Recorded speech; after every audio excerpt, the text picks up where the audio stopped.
Hello friends, hello வாங்க, வணக்கம். எப்படி இருக்கீங்க? எல்லோரும் நல்லா இருக்கீங்களா? நான் தான் உங்களுக்கு ஃபேஷன் வித் ஏஞ்சல்லேருந்து உங்களுக்கு சித்ரா பேசுகிறேன்.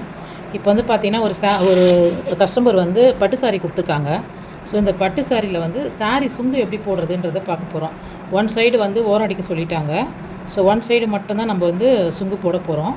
ஸோ அது எப்படி போடுறதுன்னு பார்க்கலாம். ஆல்ரெடி வந்து ஓரம் பார்த்திங்கன்னா எட்ஜஸ் வந்து கொஞ்சமாக கட் பண்ணிவிடுங்க. ஸோ கட் பண்ணிவிட்டு நல்லா ஒரு சீப்பு இருந்ததுன்னா அது சீப்பு போட்டு நீங்கள் நல்லா அது இது மாதிரி வந்து நல்லா சீவி விட்டுருங்க. ஸோ உங்களுக்கு எதாவது நூல் அந்த மாதிரிலாம் இருந்ததுன்னா கூட உங்களுக்கு ஈவனாக வந்து வந்துடும். சரிங்களா? அந்த மாதிரி வந்துடும். இந்த மாதிரி நல்லா சீவிட்டு இந்த ஓரம் பார்த்திங்கன்னா கம்மியாக வரும் எப்போவுமே. ஸோ அதில் கம்மியாக இருக்கும், அதனால் ஓரம் கம்மியாக வரும். மற்ற இடம்லாம் பார்த்திங்கன்னா கரெக்டாக வரும். நீங்கள் கரெக்டாக அந்த நூலை வந்து நீங்கள் அழகாக வந்து எடுத்துங்க. நான் வந்து இன்றைக்கி இல்லைன்னா ஒன்று பெருசு ஒன்று சின்னது அந்த மாதிரி இருக்கும். ஸோ அந்த மாதிரி இல்லாமல் நீங்கள் வந்து கரெக்டாக எடுக்கணும். இது மாதிரி இந்த இடத்துல நல்லா ஒரு கவர் எதனா வச்சுக்கோங்க. ஏன்னா வெயிட் இருந்தால் தான் அது நிற்கும். இது வந்து நல்லா வந்து இப்படி முறுக்கி விட்டுருங்க. முறுக்கிட்டு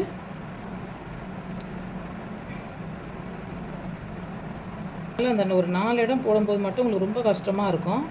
சில பேர் இல்லை நான் கையிலே போட்டுருவேன் அப்படின்னீங்கன்னா நல்லா முறுக்கிடுங்க. ஸோ முறுக்கிட்டு பாருங்கள் அப்படியே இதுக்குள்ளே அப்படியே விட்டுருங்க. பார்த்திங்கன்னா தெரியும் வந்துச்சுக்கோங்க. எக்ஸ்ட்ரா பீஸ் எல்லாம் இருந்தால் அதுக்கப்புறம் நம்ம கட் பண்ணிக்கலாம். அது நீங்கள் போட்டுட்டு நல்லா சீவிட்டு ஈவனாக கட் பண்ணி விட்டிங்கன்னா கரெக்டாக இருக்கும். ஸோ பாருங்கள் வந்துச்சிங்களா?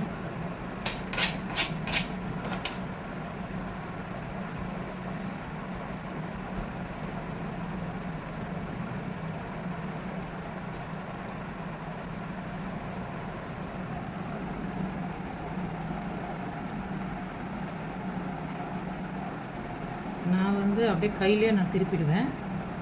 அப்படியே நீங்கள் மணி வச்சு கோக்கலாம். இந்த மாதிரி நிறைய இருக்குது. இதில் இவங்க சிம்பிளாக தான் கேட்டிருக்காங்க. இந்த மாதிரி எக்ஸ்ட்ரா நூலாக வரும், அதெல்லாம் அப்பப்போ அப்படியே எடுத்து விட்டுருங்க.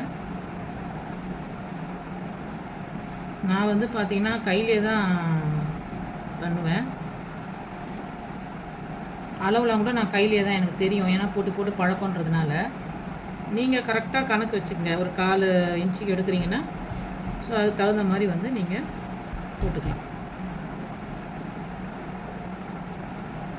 ஜரி பக்கம் போடுற வரைக்கும் தான் உங்களுக்கு கொஞ்சம் கஷ்டமாக இருக்கும். அதுக்கப்புறம் நீங்கள் இந்த நார்மல் துணி வருது பாருங்கள், அந்த இடம்லாம் கொஞ்சம் உங்களுக்கு ஈஸியாக வந்துடும். இந்த பக்கம் தான் கொஞ்சம் ஸ்டிப்பாக இருக்கும் உங்களுக்கு. ஜரி பக்கம் பார்த்திங்கன்னா தெரியும் உங்களுக்கு. ஸோ இவ்வளோ அழகாக வந்துட்டு பாருங்கள். ரெண்டு சைடு முடி போடுறது அந்த மாதிரிலாம் கூட இருக்குது. நான் அது இன்னொரு நாளைக்கு உங்களுக்கு சொல்லித்தரேன். அதே மாதிரி மணி வச்சு எப்படி கோக்குறது அப்படின்றது நான் சொல்லி கொடுக்குறேன். மணி வைக்கிறதா இருந்தால் நீங்கள் இப்படியே இந்த மாதிரி பண்ணிவிட்டு இதுக்குள்ளேயே நீங்கள் மணி விட்டுட்டு அதுக்கப்புறம் மேல் போட்டு நீங்கள் முடி போட்டுருணும்.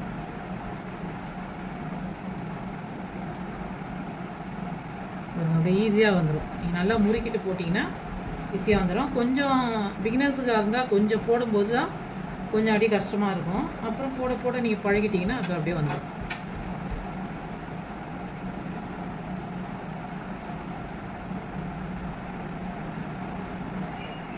இல்லை எண்டு வரைக்கும் சுற்றிடுங்க. அப்போ தான் உங்களுக்கு வந்து நல்லா திருப்புறதுக்கு வரும். இந்த இடத்துல நல்லா பிடிச்சிக்கிட்டு அந்த எண்டை இழுத்துட்டிங்கன்னா அப்படியே உங்களுக்கு. ஸோ இது ஃபுல்லாக உங்களுக்கு போட்டுட்டு நான் ஃபினிஷ் பண்ணிட்டு உங்களுக்கு காட்டுறேன். பார்த்தீங்கன்னா ஃப்ரெண்ட்ஸ், இப்போ ஃபுல்லாக வந்து போட்டுட்டோம். இன்னும் கொஞ்சம் தான் இருக்குது. ஃபினிஷ் பண்ணுறது உங்கள்கிட்ட நான் காட்டுறேன் பாருங்கள். நீங்கள் அழகாக எடுக்க எடுக்க பார்த்தீங்கன்னா உங்களுக்கு அந்த அளவுக்கு அப்படியே கரெக்டாக வந்துடும். நல்லா சுட்டிட்டு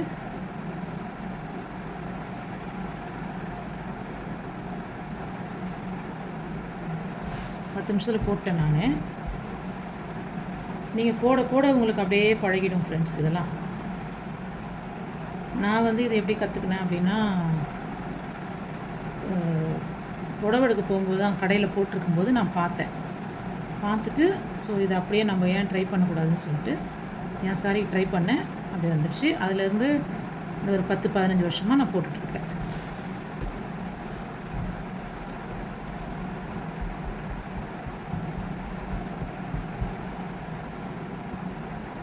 நல்லா அழகாக அப்படி எடுத்துங்க.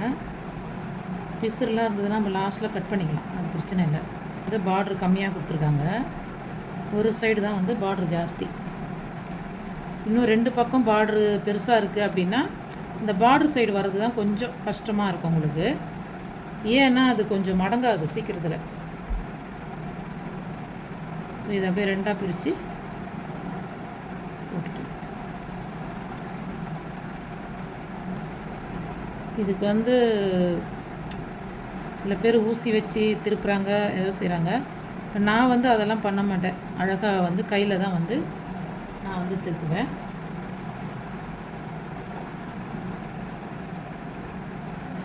போட்டாச்சு. லாஸ்ட்டு இது மட்டும் எப்போவுமே உங்களுக்கு வந்து கடைசியில் வர்றது அது கம்மியாக தான் இருக்கும். நீங்கள் இதை அப்படியே